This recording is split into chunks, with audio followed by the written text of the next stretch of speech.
Yaumul Jum'ah itu merupakan Sayyidul Ayyam, tuannya, pemimpinnya hari-hari yang Allah ciptakan. Yang dimana pada hari Jumat Nabi Adam diciptakan, nufikha, ditiupkan ruhnya ke dalam jasad itu pada hari Jumat. Wa fihi khuliqa, pada hari Jumat Nabi Adam diciptakan, pada hari Jumat ruhnya ditiupkan ke dalam jasadnya. Wa fihi qubida, di hari Jumat juga beliau itu diwafatkan. Di hari Jumat juga beliau terusir dari surga, turun ke bumi.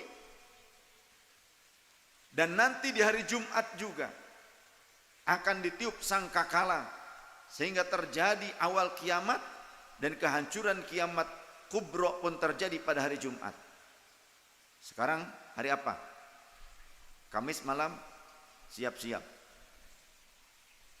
Kejadiannya kapan? Menjelang subuh, pas molor.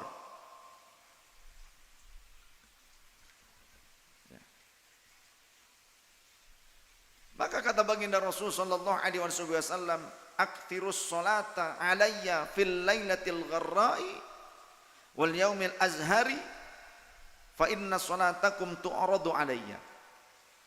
Bersolawatlah kalian pada malam dan hari Jumat, yang dimaksud itu pada malam dan hari Jumat, karena sesungguhnya solawat kalian, solawat bentuk jamak, bentuk tunggalnya itu solat.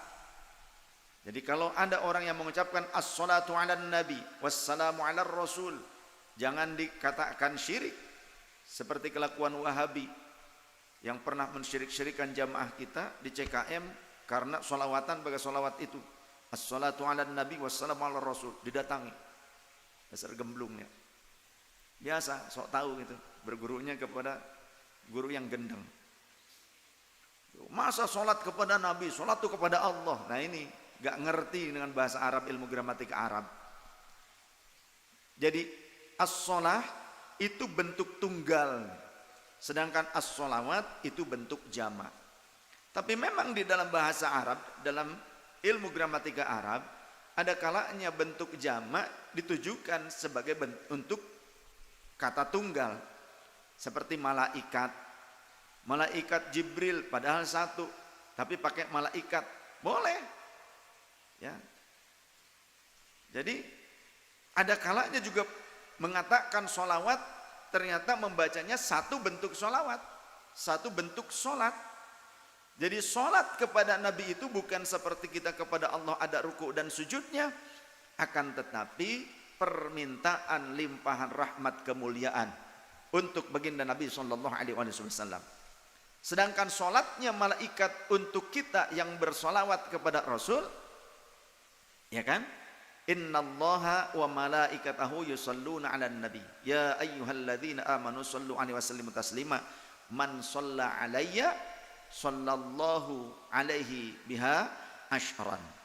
Di dalam riwayat yang lain sallallahu wa malaikatuhu, gitu ya. Allah sholat dan para malaikatnya kepada siapa? Kepada orang yang sholat kepadaku atau sholawat kepadaku. Dengan satu sholawat, maka Allah dan malaikatnya melakukan sholat 10 kali. Bukan berarti Allah sujud dan ruku kepada kita, tapi Allah kepada kita sholatnya melimpahkan ampunan dan rahmat. Sedangkan malaikat sholatnya kepada kita meminta kepada Allah agar Allah melimpahkan ampunan dan rahmat untuk kita, begitu. Jadi lafadznya sama, tapi makna secara istilahiyah beda. Secara bahasa, etimologi memang sama, tapi secara terminologi tentu berbeda.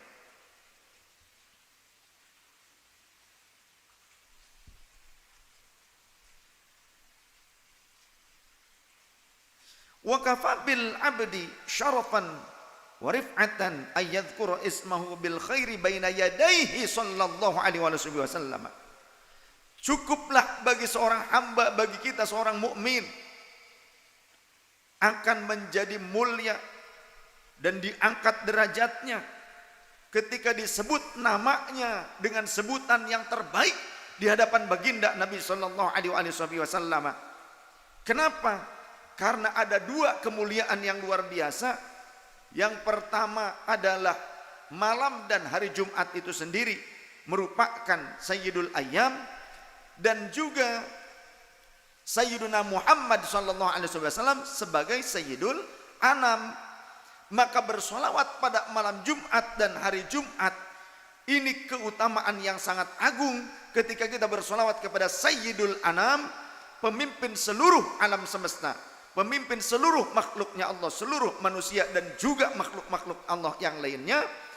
Ditempatkan posisi pembacaannya, penyampaian kalimat-kalimat cinta kita kepada Rasul berupa salawat dan salam pada Sayyidul Ayyam, pemimpin hari, maka dua kemuliaan ini terkumpul.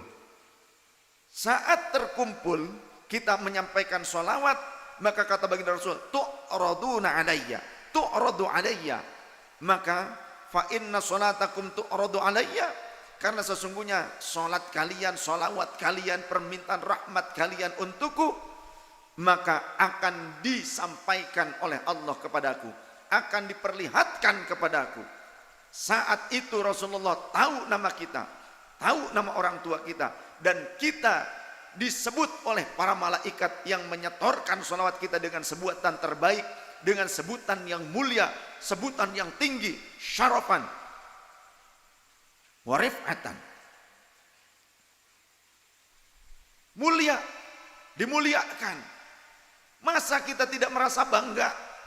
Masa kita tidak punya keinginan? Saat sendiri banyak ghaflah, banyak lalainya. Saat Allah mendekatkan kita dengan majelis sehingga kita bisa bersama-sama bersemangat bersolawat kepada Nabi, membaca sirah Nabi yang juga ada solawat dan salam kepadanya. Masa kita tidak tergugah untuk bersegera datang, ngumpul terus? Hanya orang-orang munafik saja yang berpaling dari semua itu. Hanya orang-orang yang mengatakan cinta tapi ternyata tidak dia realisasikan, berarti bohong cintanya. Ketika diberikan kesempatan, ada majelis maulid, ada majelis sholawat, majelis cintanya Rasul, datanglah dimanapun berada. Kecuali di saat itu ada kalam-kalam yang khabith, kalam-kalam yang buruk, kalam-kalam provokasi. Pada saat kalam provokasi itu terlontar dari mulut orang-orang yang hadir di situ, pergilah keluar, karena malaikat sudah tidak bersama mereka. Tapi ketika mereka masih membaca maulid, masih membaca sholawat, malaikat masih bersama mereka. Berkumpullah di sana. Tatkala ada orang yang berucap dengan ucapan-ucapan yang buruk pada saat itu, tinggalkan. Cukup ketika kalian membaca sholawat dan maulid di tempat tersebut. Jangan ikuti keburukan-keburukan yang diprovokasi di tempat tersebut, karena malaikat sudah enggan lagi tinggal di tempat tersebut. Seperti halnya ketika kita ba'da sholat kemudian kita zikir terus, maka ada malaikat yang menunggu kita, menemani kita sepanjang kita terus berzikir. Atau sebelum kita melaksanakan sholat berjamaah, kita nunggu di masjid sambil zikir, ataupun dengan apa saja, ada malaikat yang terus mendoakan kita. Allahumma gfir lahu warhamhu, Allahumma gfir lahu warhamhu. Ya Allah, ampuni dia dan rahmati dia. Ya Allah, ampuni dia dan rahmati dia. Selama tidak mengucapkan kalimat-kalimat selain zikrullah, selain hal-hal yang baik. Kalau kalimat-kalimat duniawi, malaikat itu kemudian pergi meninggalkannya. Jadi mana mungkin kita yang mengatakan cinta kepada Rasul kemudian kita enggan duduk di majelis maulid, di majelis sholawat kepada Rasul sallallahu alaihi wasallam. Bagaimana mungkin kita ingin mendapatkan sebuah manzilah, sebuah tempat, sebuah maqam yang dilihat oleh Rasul sebagai seorang hamba dan umatnya, umat Nabi Muhammad sebagai hamba Allah yang dimuliakan oleh Allah, yang disukai oleh Rasul sallallahu alaihi wasallam, yang ditinggikan derajatnya oleh Allah. Mana mungkin kita tidak menyukainya? Bersegeralah untuk datang ke majelis-majelis maulid, majelis sholawat.